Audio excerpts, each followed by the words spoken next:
Alright guys, today I will be showing you how to do your power steering pump replacement and bleeding it on your 2000 to I believe 2007 Mercedes C-class C240 specifically.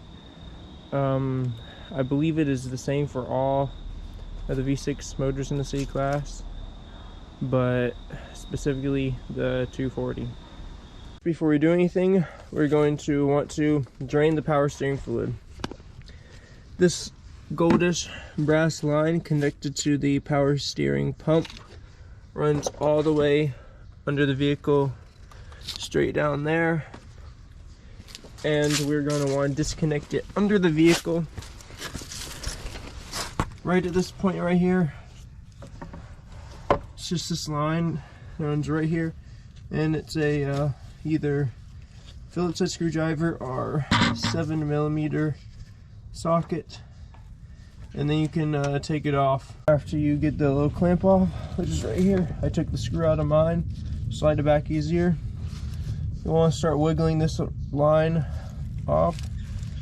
Mine was fairly easy to do because I have a low mile car, I think 68,000 miles, so I used a flathead screwdriver and carefully got behind here and started pushing it back till it got loose. And now I'm at the point where it's going to come off. And there's your power steering fluid coming out right there. Make sure you have a bucket and everything to catch it all. There should be about 1 liter, I believe, but I don't know exactly how much will come out of your system. After that, I'm removing the intake hose, which is simple. Slides back, you just pull it out. And I'm also removing the power steering fluid reservoir cap to release some of the pressure for hopefully to drain faster. And I'm gonna let it drain for a couple minutes and come back. Alright guys, as you see, there's not a ton of fluid in my bucket right now after I've let it drain. It's still draining, but what we're gonna want to do next is crank the vehicle up for a second, like just a split second, as not to damage your pump if you're just doing a flush on your system. This will help push the fluid out. And if you're worried about air in the lines, we are going to remedy that when we refill it. Now I'm going to crank the car for just about a second and shut it off.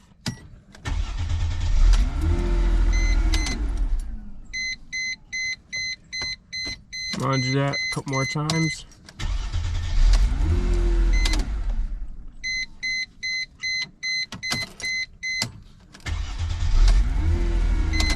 Alright guys, I probably did that for about 5 times with about a second in between, and as you see, there's only a slight drip coming out of the line now. And if you look in the power steering reservoir, there is hardly any fluid in there, just about none in there. So now we will be ready to take off the power steering pump. Alright guys, I've got all the fluid drained out. I've put the cap back on the power steering reservoir as not to get dirt in it. And now you're going to want to take these bolts right here out, which require an E10, which is a torque socket, and you want that special one or else it will strip them and around them. After that, we are going to release the serpentine belt, which we will want to loosen the tensioner, which there's a bolt right under this belt right here. If you can feel it, it's a 17mm, and you'll want to get a long ratchet. They make a special tool for serpentine belt removal, but I have a round handled ratchet. I've just put a piece of conduit over the end of it to get enough leverage to pull the nut out or to loosen the tensioner. I have the ratchet on, and I'm gonna take off my other intake hose so I can get enough space to turn the ratchet. That one just popped off, and you just turn it down towards the passenger side, and it loosens the tensioner, and there should be plenty of space to take your belt off then. Alright guys, and next you'll want to take off this big bolt connected to the power steering pump hose, which is a 22 millimeter. So I'm going to start doing that now. I'm using a wrench just because it's a little bit easier to get in this tight area with the ratcheting wrench. And I would have a pan underneath, because after you take this off, there is going to be a little bit of spillage, and you'll want to catch that. Be careful when you take this bolt off, because there will be 2 crush washers on it. If your kit did not come with new crush washers, you should be able to reuse these. I recommend sanding them slightly down with some 800 grit sandpaper to get them smooth again, because there's little crushed lines in here, and you should be able to reuse them if they haven't been reused before. Alright guys, after you've taken off that hose, there are going to be 2 bolts you want to remove, and they're E12. This bottom one right here, and then you'll have one above that for the power steering pump, and then you'll have one on the other side. On the back side, it's a little dark, but it's just right on the back side, right here on the power steering pump. They're E12.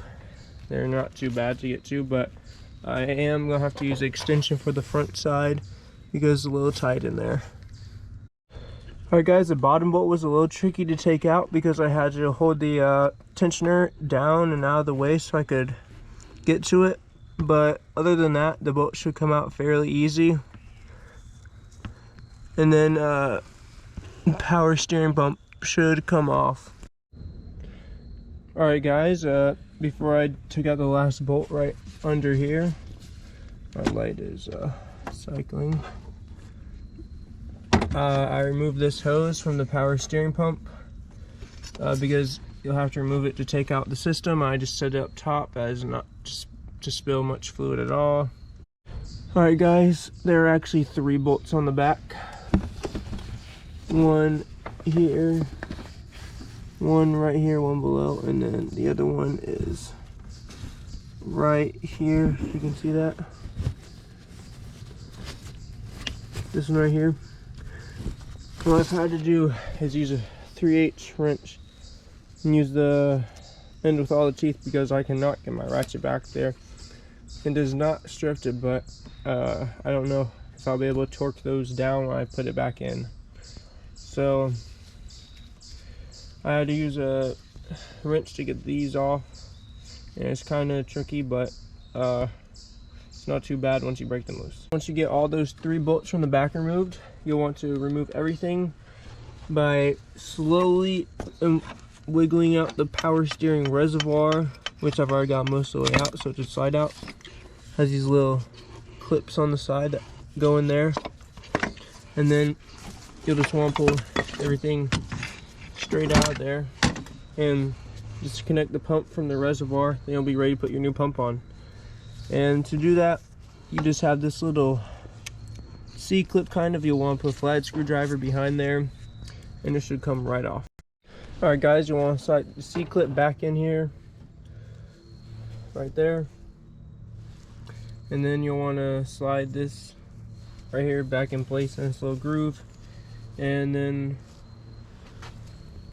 we'll start getting the bolts in. There's this little bracket on the side of your old pump right here. If your new one did not come with it, you want to take it off and put it on. My new one did not come with that bracket, so I'll have to move it and put it on. Alright guys, I had to use my impact to get the bolts out of the bracket, but once you do that, use the 2 longer bolts. Both of those go in the front, and then when you connect the back ones, the very short one goes right here, and don't forget to hook up this ground again.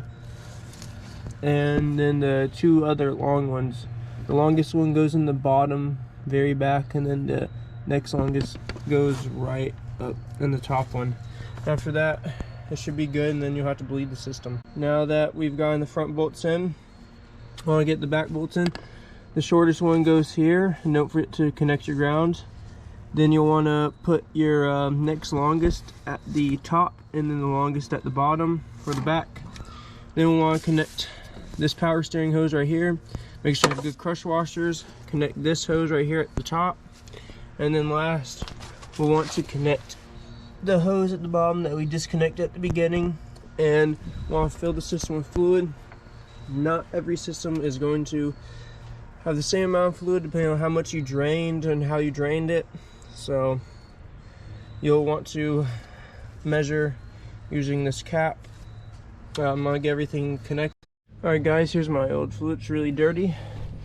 Next, we're gonna want to fill the system up with fluid and have the wheels off the ground so you're not touching anything, and turn the car on and turn the steering wheel back and forth so you don't see any more bubbles coming out, probably 10 or 15 times. And that should be good. Make sure you fill it with either Mercedes Benz recommended fluid, or you can use CHF11S, which is much cheaper than the Mercedes Benz fluid. And there should be no air bubbles when you're done turning it, and there shouldn't be any trouble turning the steering wheel. Shouldn't be hard at all. It should be easy. Alright, after I filled it up, I use about a liter of the power steering fluid. You use different amounts depending on how well you bled your system. You just gotta check it with a little dipstick. Hopefully this video was helpful, guys. If you have any questions, comments, leave them down below. I'll try and get to them as fast as I can, and I hope this helped.